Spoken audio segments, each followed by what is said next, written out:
Hello, Jets fans, and welcome to another episode of Rich Sports Talk. Thanks so much for joining us here live during this live stream. If you're joining us afterward, you can always give us a comment, a like, and subscribe as we break down the New York Jets throughout this 2023 season like we always do. And, of course, we are breaking down the second preseason game, which to me is a little bit more significant. The Hall of Fame game, of course, coming so early in the preseason process. You knew basically not a lot of starters would play. Even today, not a lot of starters played.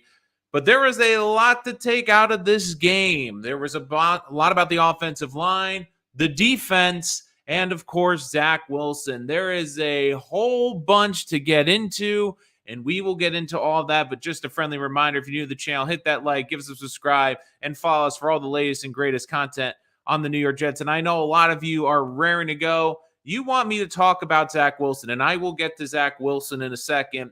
But to me, the bigger storyline of the game, and there was a lot that will be coming out of it, has nothing to deal with Zach Wilson. As interesting as the Zach Wilson story is, and as important as a recovery of his career is fascinating, it makes good on Hard Knocks. It's, if you're a Jet fan, is there a part of you that hopes that he's a long-term answer after Aaron Rodgers? Potentially. But at the very least, you want him to continue to do well to at least increase his trade value. But to me, the biggest story of this game was Mekhi Becton. And Becton, I have said now for 2 years on this channel, is the biggest X factor for this Jet team, where if he plays and can play up to his potential, that can make the Jets incredibly formidable. But the problem is the injury issues. And look, I'm not going to lie. I was concerned after the Hall of Fame game when it was revealed by Robert Saleh that the game plan for the Jets was to have Mekhi Becton play about 20 snaps in that game. And then you hear Becton takes himself out of 7 snaps, didn't feel confident in his knee, was running a lot with the second team in camp. And it's clear that the Jets going into this season, I believe, have already kind of tipped their hand with the initial plan. The initial plan is Dwayne Brown starting at left tackle. Now, I understand he's not playing right now. I'm not concerned. Basically, I think the Jets are just keeping him on a pitch counter, keeping him fresh. He's not even going to get on the field in the preseason. But they also understand he's getting older, and there's going to be a point where Becton might have to come in, or maybe Brown struggles, and that leaves a opening for Becton. But this was a good sign today, even though it was still again with the second team. Becton played 27 snaps, looked really good in those snaps as well. Had given up 1 pressure in this game, but overall, I thought looked a lot better.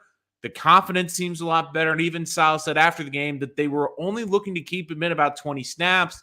They bump him up to 27 in this game. And I am very curious to see how the Jets are going to handle Becton the rest of this preseason. Are they going to try to consistently give him the same amount of snaps? If it was me personally, I think what you try to do is for the third game against the Buccaneers next weekend, I would try to start Becton with the first unit so he can get a little comfort with them. But more importantly, I would try to get Becton close to 35, 40 snaps, because you need to see and get a gauge of where he is in terms of effectiveness. You need to gauge in terms of, okay, how's his recovery? Is it a harder recovery for him the day after? Is the knee bothering him after that many snaps? Like, the Jets need to get as much information as they can. I still would play him in all 4 of the preseason games, but I feel like the third one against more of the NFL competition before everyone pretty much sits in the 4th game, I would try to get Becton 35 to 40 snaps and try to get him as close to a game. Like, I'm thinking you let him play almost 3 quarters, because let's face it, this is someone that hasn't played a full game in 2 years, and you need to continue building him up. I'm curious to see how the Jets will handle him. I know Robert Saleh was pleased. I know the Jets afterward in the locker room were commenting about how good it was to see. But I'd love to hear your comments on Mekhi Becton as well. Give us a comment in the live chat right now. Give us a comment after the video, and I will answer your questions as well. But the offensive line, I also think, maybe tipped their hand slightly about what this team could be doing. Because if you looked at the starting offensive line, at right guard today, I know AVT wasn't playing, but the Jets basically were starting Schweitzer there. which I thought was very intriguing. And we've heard over and over again and Robert Saleh saying that this team will play the best starting five. Here's the thing, though. The Jets this offseason invested a lot. They upgraded their backup units and they upgraded with good interior guard and center play. And they've also drafted Joe Tippmann, who, again, had an unbelievable game today. I thought he looked really good in the running game as well. And I do believe the Jets will probably look to at least start him at guard at some point this season.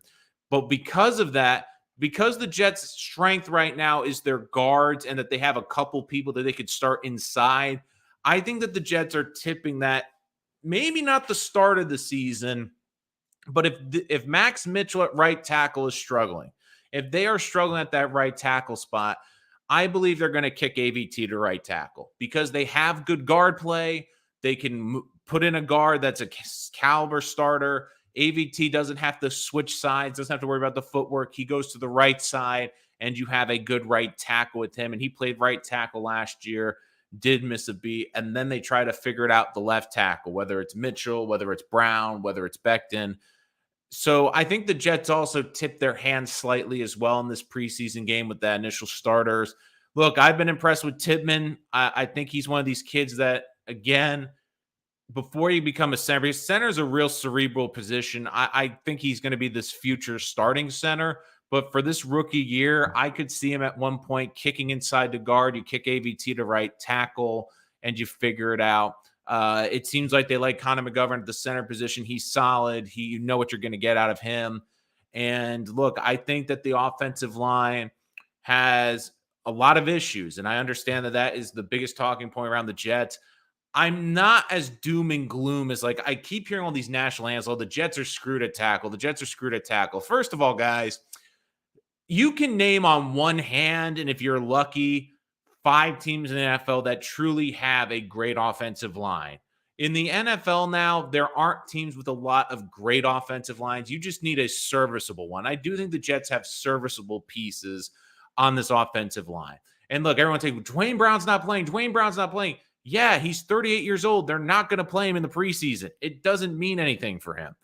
He is going to be, in my opinion, the starting left tackle on opening day. Now, are you a little bit concerned about the right tackle? Sure, but they have a good backup option, AVT. They've had guys that have played that position. And right now in preseason, the tackles aren't looking great, but they also don't have who's going to be the main starting left tackle out there. And I do think the Jets will eventually work through that. But I was impressed a lot with Tippmann today, but let's see what some of the comments. I will get into some of the comments right now, and then I'll get into Zach Wilson. Hey, Melvin, how's it going? With the ones would definitely help. Yeah, East Flashbush, Brooklyn. Sorry, I butchered that name. I do think that it's a confidence boot. Like, if it was me, because the other benefit, too, I was looking at the preseason schedule. The last preseason game, the Jets almost have 2 weeks off in between. If I'm the Jets, I try to they could go about this 2 ways. Maybe ramp up Becton as much as they can the third game, and then maybe play him a whole half in the last one. Or maybe they just consistently bump it up. And in a weird way, the fourth game, if Becton, they're not playing to start the season at left tackle, maybe they let him play most of that game or third quarter. And they look at it too as it's like, well, even though the competition's not great, it will be guys he can bulldoze. It'll be guys that aren't going to put a lot of wear and tear on him. So that could be an option as well. Yeah, Izzy to the hizzy, baby. Izzy Spizzy. What's up? I love it, Melvin. Yeah, Izzy's looked really good. And that's another play. I wasn't going to really talk about Izzy, but I'll talk about some of these rookies. Like, you look at the class that Douglas brought in again. You're seeing some flashes. And we kind of were going back and forth. And I think a lot of Jet fans were kind of going, well, why is it taking so long for Dalvin Cook? Part of me thinks that Breece Hall maybe is ahead of schedule, and maybe that bringing in Dalvin Cook didn't sit well with Breece Hall. But I will say Hard Knocks had a great fake with the helicopter coming in episode 1. I swore that was Dalvin Cook's visit. So that was the ultimate curl. Every Jet fan's like, is this Dalvin Cook? And it wasn't. And look, I'd like to see the Jets sign Dalvin Cook, but there's a reason. I mean, Michael Carter has looked sharp in camp. You've seen Donovan Knight looks a little bit better this year. And you see why the Jets drafted this kid, because he has that explosiveness. He has that ability to make guys miss in space. And I understand it's against a lot of backups, but let's see. Pittman is a starting center. I don't need a way. I think the pre just making him on the job throughout the preseason. I mean, you could do that. I mean, I could see them kicking McGovern out to guard. I mean, there's a lot less responsibilities as the guard position, so that's another reason why I do see that. And Melvin, don't worry, I'm going to get to the defense in a minute. I promise you, got a lot to talk about. I do agree that you make Mekhi Becton needs to be moved to right tackle. AVT needs to be at right guard. I don't think they're going to move Becton to right tackle. I think ideally he should be the right tackle, but it's clear this whole training camp they're having him focus at the left tackle. I think the Jets look at it as Dwayne Brown's their left tackle starter. If he gets hurt, Becton becomes the left tackle, and if he's great, great. If not, then they go from there. But I think they're looking at AVT. You keep him on the right side. You don't mess up with his footwork. I've talked to Jay Douzable about this, and he said right tackle was one thing because you're not tweaking the footwork, but when you move him to the left side, it's really impactful on him. And look, I think Tippmann's showing a lot inside where if you were to say the Jets had to start Weitzer at guard a game and move AVT out to right tackle, I'm fine with that. Capable starter. If you said at one point, you look, Tippmann's been great, maybe not enough to be the cerebral head that you want at center at this moment, but he can play guard, and then you move AVT to right tackle, I don't have a problem with that either. So I was pretty happy with that, Mike Kaz. But let's see. Yeah, so that was a thing I was going to get into right now, and that was Zach Wilson. Zach Wilson had an interesting day, and I do think one thing that's coming clear from one Jets drive through everything, through Hard Knocks, is Zach is gaining a lot from Aaron Rodgers. And look, I think Aaron Rodgers is a great influence on Zach, and it's one thing to have a coach try to teach a quarterback, but having a good quarterback that's seen everything, that knows everything, really helps. And look, I think the biggest thing I'm seeing from Zach too is he's not throwing the ball down the field, which again, that's what we brought him in for. But outside of the one screen pass he struggled to ban, I thought he sailed one a little bit. His footwork's been a lot better. His mechanics have gone a lot better. And look, the one thing I noticed too is Zach got in a bit of a rut for 2 drives, 1 of 5. Usually then he would continue to go into the tank, but rebounded nicely. And here's the other thing too, like Zach isn't playing with the cream of the crop either. Like we have to give Zach a little bit of the benefit of the doubt. Like Zach's not throwing, like the tight ends he's throwing to are good, but outside of the tight ends and the backs, I mean, the receivers out there, Corey Davis isn't playing a lot. You're not playing Hardman. You're not playing arguably the Jets' top 4 receivers out there. So that also has a big impact. But the biggest thing I looked forward to was Zach was more efficient, not turning the football over, looks a lot more comfortable out there. And look, if you're a Jet fan, you want Zach to look good for a couple of reasons. Number one, maybe there's a chance he could still be this team's long-term starter. And if that's the case and he can develop into a long-term starter, that's great. Worst case scenario, he doesn't fit this team's plan long-term, but there's a team maybe at the deadline this year, maybe next year in the offseason. I mean, Zach Wilson, if he looks like he is showing he is growing as a quarterback, if Aaron Rodgers is helping him develop and he is moving forward, he could be a valuable trade piece for this Jet team because next year's draft, we know there's 2 studs at the top. But if you're one of those teams that isn't going to get one of those guys and you need a young quarterback, might be worth it to take a shot on Zach Wilson. It just might be. But overall, I thought he played well. And look, the pass rush today too. I know a lot of fans were disappointed with the McDonald pick, but I'm telling you, that kid looks really good. You can see why the Jets valued him so much, the freakish athleticism, and this pass rush. This is the other thing too. The Jets pass rush looks great without Quinnen Williams on the field, without Carl Lawson on the field, without John Franklin Myers on the field. And look, we saw last year that without Quinnen, this team struggled, but this pass rush group is loaded, it is deep, and it is scary. And if you're a team watching the Jets, and I understand this is the preseason, these aren't great offensive lines right now. But if you're a team like Buffalo, who's had offensive line issues, if you're the Dolphins, who have had a lot of offensive line issues, if you've been following in camp so far, if you're a team that you're worried about protecting your quarterback and you're watching the Jets right now and you're going, they're doing all this without their best pass rusher on the field and their best defensive players on the field. I mean, look, 5 sacks today. Will McDonald, 1 sack, 5 pressures in 18 snaps, really highly efficient in those. And that, to me, like, you look at him, you look at Bryce Huff, like, they're not going to be out there for 25 snaps a game, but in the few snaps that they get after the quarterback. They are fast, and this is a defense that is going to be very exciting. And if this Jet team can get on the board early, if this Jet team can get ahead in games, they're going to be scary late in games when they can drop 7 back into coverage and get home. And you watch what the Jets were doing. The Jets aren't blitzing.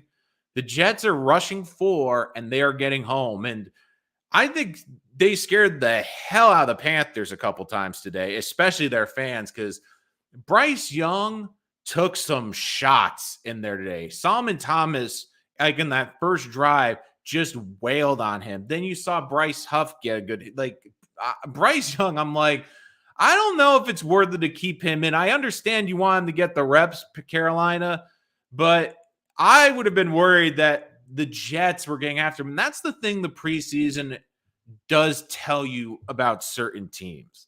The one thing it does tell you is if you have good depth. One of the things I always remember with the Rex Ryan Jets was, despite how good they'd be early in a game in the preseason, you knew that once the main starters or the main core came off, it was going to get ugly, and it was going to get ugly fast. And the Jets did not have great depth on those teams. They were lucky they were able to stay healthy. They didn't have great depth.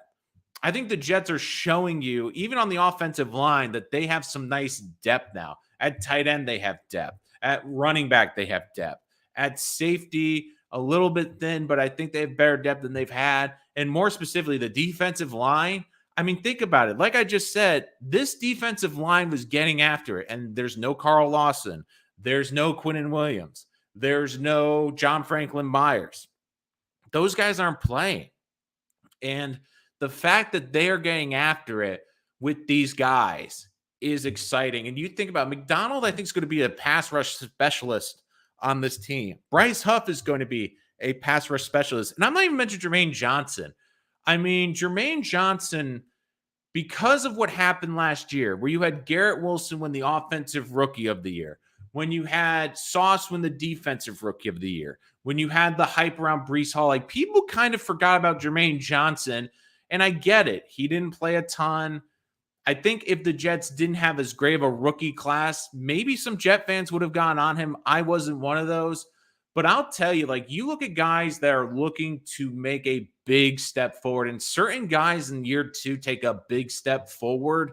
I mean, I know the hot, sexy one is Garrett Wilson because he's going to have a great quarterback, but Jermaine Johnson, like, you heard it in camp, looks bigger, looks stronger. I mean, he was physically dominating this game. And one of the big things you were seeing that was really great with him was last year he could only really win with his speed off the edge.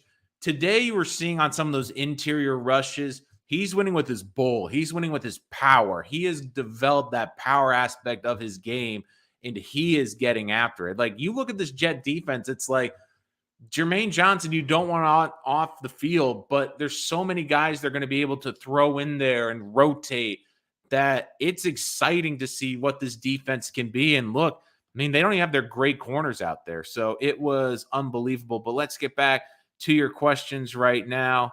I know this is off topic, but the rookie quarterbacks look very, very rough. Are you talking about, Snoopy, please clarify, Jets quarterbacks, rookie quarterbacks in the NFL? Just so I have a little bit of clarification so I can answer your question specifically. Zach is hitting those screens was decent. Yeah, like, that's the biggest thing. Like, Zach's biggest problems were the layups. He's hitting those closer passes. And I do think you're seeing Rodgers having a good effect on that. Like you heard, especially on the Hard Knocks, like, look, if you don't get that option, you don't get that option run, or, if you don't see that hitch immediately, you got to dump it off. So I do think that's been big.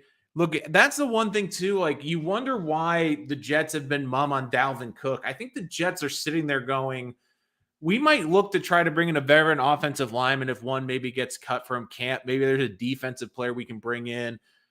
The running back situation too is you also have to remember Saleh comes from the San Francisco tree where you don't overpay running backs. And again, I know they drafted Breece Hall, but you look at this Jet running back room, and if the Jets feel the offensive line is better, then maybe that's a reason why they're happy with Izzy. Michael Carter, another year development.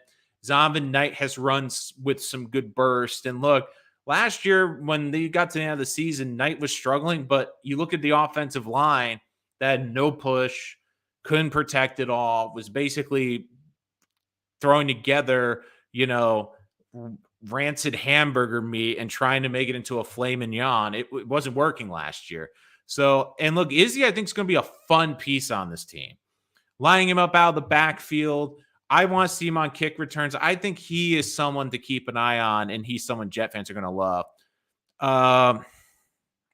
Yeah, there was a lot of drops in that game, Jets game. But I said, like, you have to remember, Zach's not working with the A team. He's also not going against an A defense, but he's working with basically guys that are likely going to be on the practice squad or not even on this team at the wide receiver. Give me a little bit more time considering Izzy, but I like what I see. I think you can see the explosiveness from him, which is the big thing. The spin move, of course, in the goal line today, the run to the outside. I mean, he adds more speed to this offense. And really, unlike Michael Carter and Bam Knight, I think once you saw the injury to Breece Hall last year, the Jets lost a home run here in the backfield. Someone that could take a play and turn it into a 50-yard touchdown.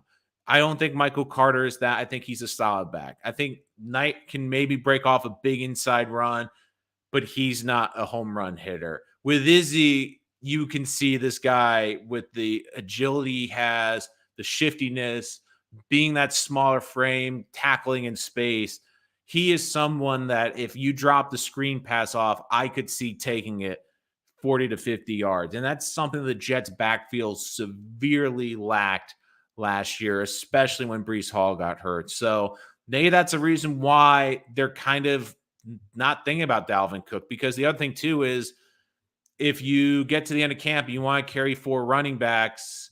Can you keep Zombin Knight on a practice squad? That might be tough. Maybe the Jets are happy with the 4 running backs that they have and don't want to potentially lose one because, again, they're young, they're cheap. Dalvin Cook's going to cost a pretty penny. Even if he takes a 1-year deal, it's going to be a decent contract. And I kind of been wondering, are the Jets sitting back waiting to see if there's a surprise cut? Maybe there's a safety that makes it through that they didn't expect. Maybe there's a linebacker that makes it through that they didn't expect. Heck, maybe there's a tackle or a guard that makes it through that they didn't expect.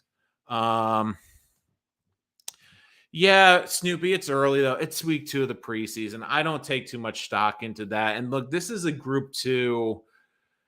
I mean, you even saw it with Zach's class. I mean, Trevor Lawrence is really the only one that took a huge step, in my opinion, last year. I mean, you're looking for Fields to take a step this year. Zach needs a rebuild. Trey Lance needs a reboot. I really didn't think out of this class that there was a home run pick.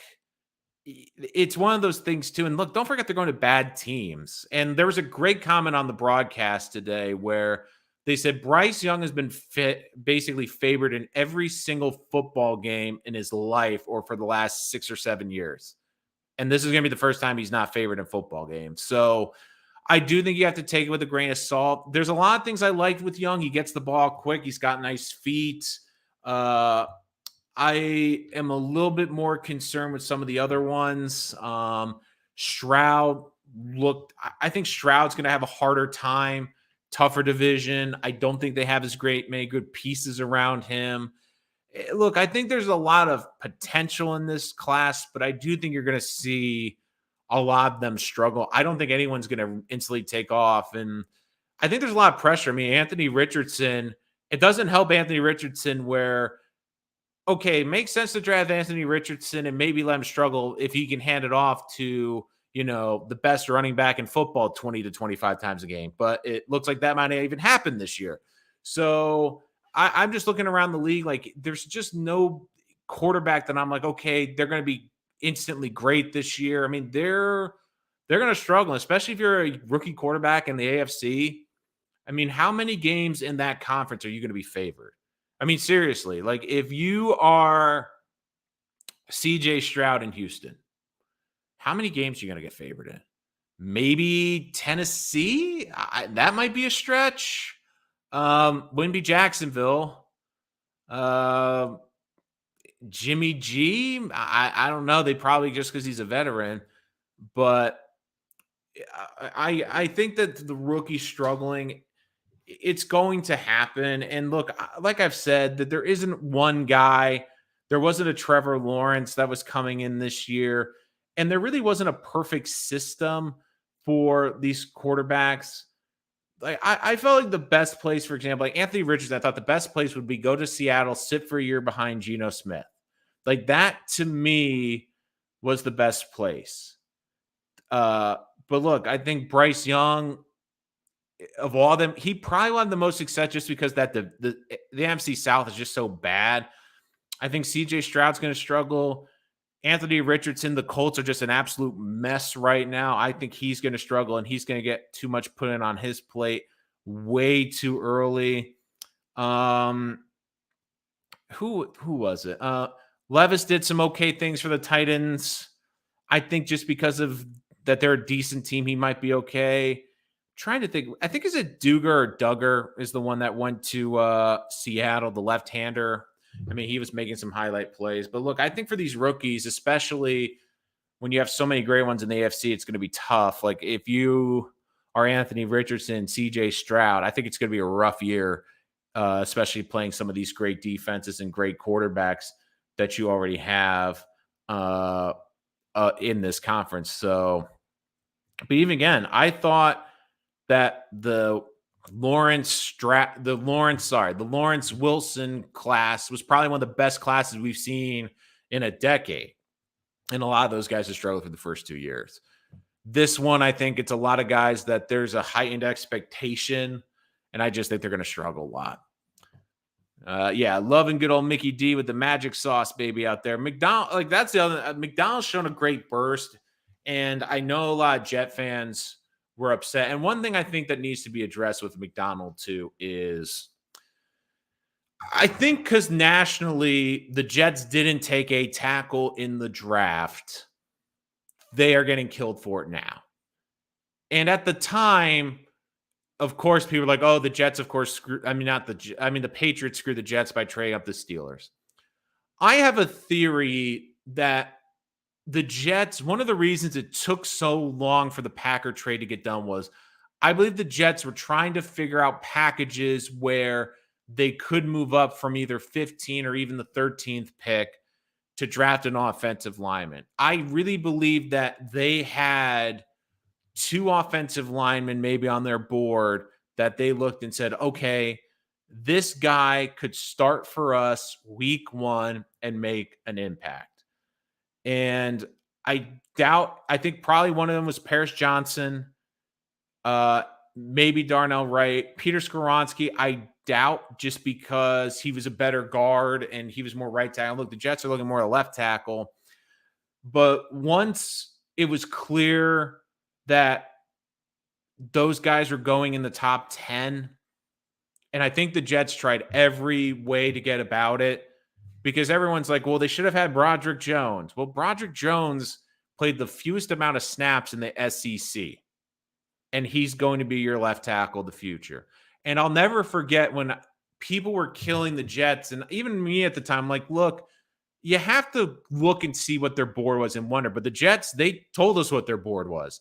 On one Jets drive of the draft, when they came to the 15th pick, they even were going, okay, our board is McDonald 1, Mayer 2, and Broderick Jones 3. So there's a good chance that despite the Jets having a bunch of tight ends, if McDonald somehow went 14th, The Jets would have taken a tight end before they would have taken Broderick Jones as a tackle. Because the Jets, I think, looked at Jones as what they already had with Mekhi Becton, a project tackle that they were hoping to contribute this year. And if you already had one on your roster, it didn't make sense to draft one. Like the only tackle really that you could say he could start left tackle day one was Paris Johnson Jr. Skoronski, probably better as a guard, maybe could play right tackle. Maybe. Darnell Wright, right tackle. And look, the Jets could play him at right tackle, fine, but then who's playing left tackle? So for everyone killing the Jets about not getting tackles, I think ideally they've drafted two guys, Max Mitchell and then the kid from Pittsburgh this year, as projects to hopefully develop into starting tackles in later rounds. And I just feel like the McDonald pick is going to end up being a really good pick. And don't forget, too, the Jets are going to lose some pass rushers. Bryce Huff is probably going to make a good penny on the market. I think the Jets will try to keep him, but you're probably going to lose Carl Lawson at the end this year. Probably maybe move on from John Fickenmeyer. So there's a couple of pieces that they're going to lose. So refilling the pass rush, and especially with a defense that wants to get home with the front four, was a good pick. And I think it'll be a good pick. Is it going to be a pick like last year where it's a defensive rookie of the year? Probably not. But, you know, Damian Woody, of course, thought Big Ticket looked pretty darn good today. Onward, my man. So D Wood giving the love for Big Ticket. And look, outside the sack, he held up really well.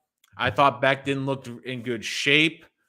And the big thing, too, is the Jets, they already had two projects. It's called Max Mitchell and it's called Mekhi Becton on this roster. They end up still drafting a tackle. So, and the next thing, too, is they improved the offensive line. They went and got the best center in the entire draft in round 2. So they potentially got their 10-year center in round 2, who probably, in my estimation, will play guard at one point this year.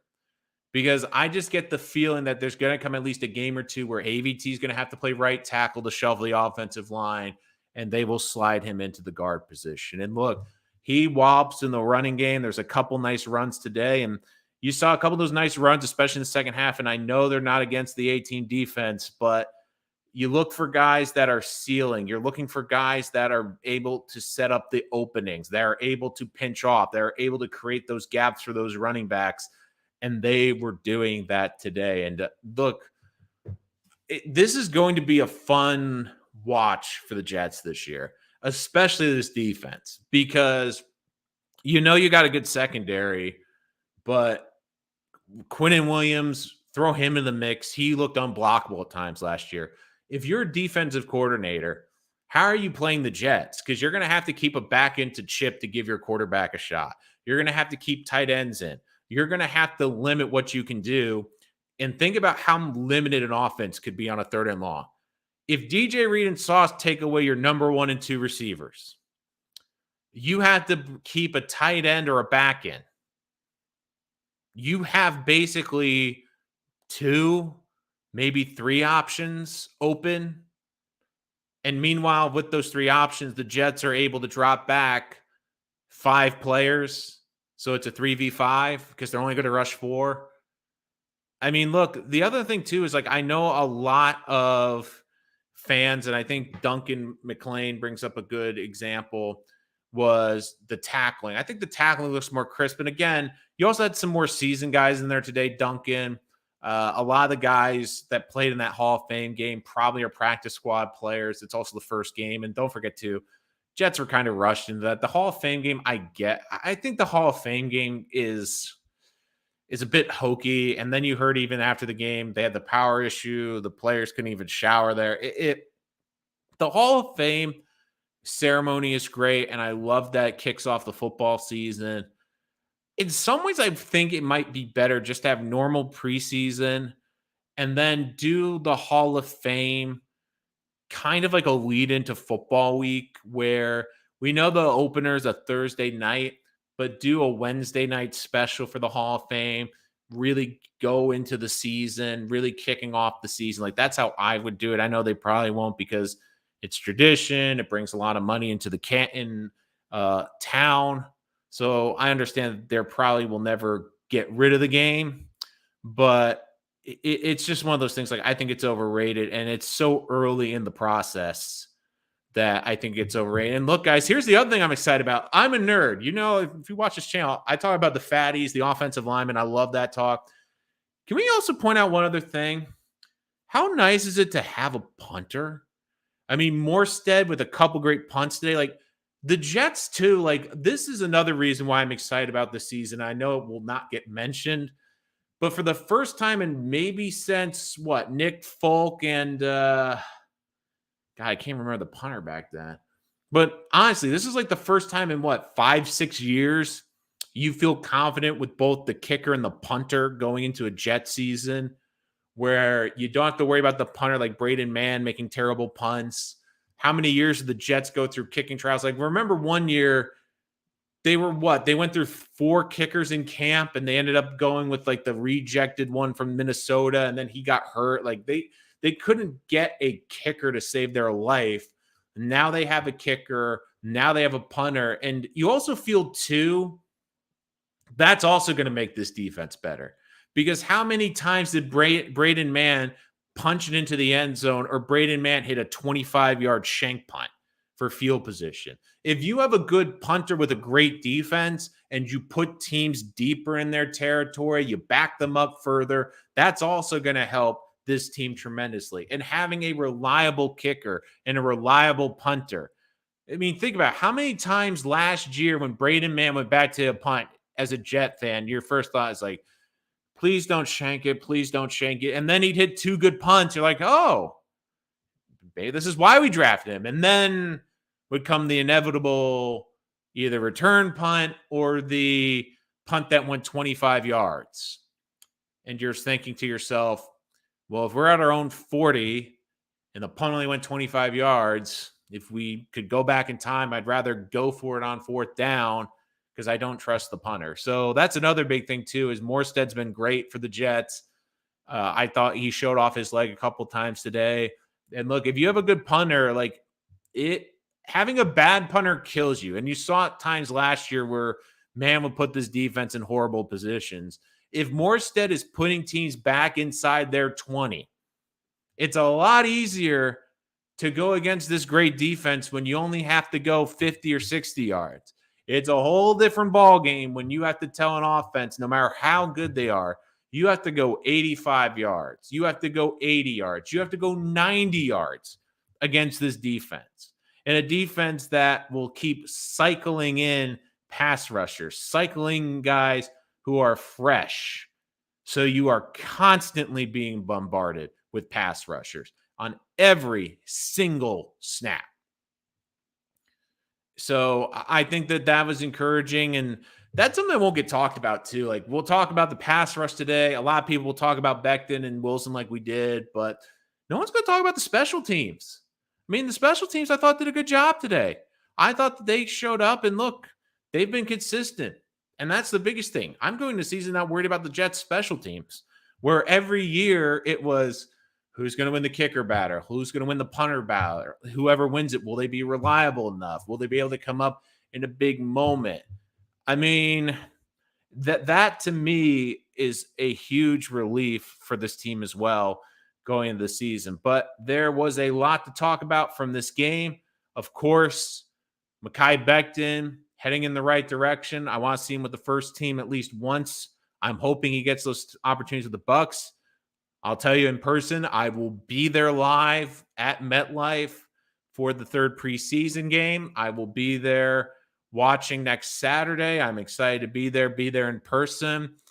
And to be honest with you, I will probably be one of the only fans in attendance with a notebook taking notes about Jet players, because yes, that is the type of person that I am. I'm constantly watching, constantly evaluating, constantly looking, and I'm excited to see some of these younger players live. I think it's going to be a lot of fun. Excited to see Zach plays. I don't know if Aaron will play. If I had to bet, if Aaron is going to play at all, it probably is going to be that game, 3rd preseason game, maybe a series or 2, but I'm not holding my breath. But there'll be a lot to talk about. I'll break that down next time. We'll bring you more stuff from the preseason here on Rich Sports Talk. If you join us after this video, give us a like, give us a subscribe, And of course, check out our community page where we have constant Jet polls and ideas for videos, what you want us to talk about.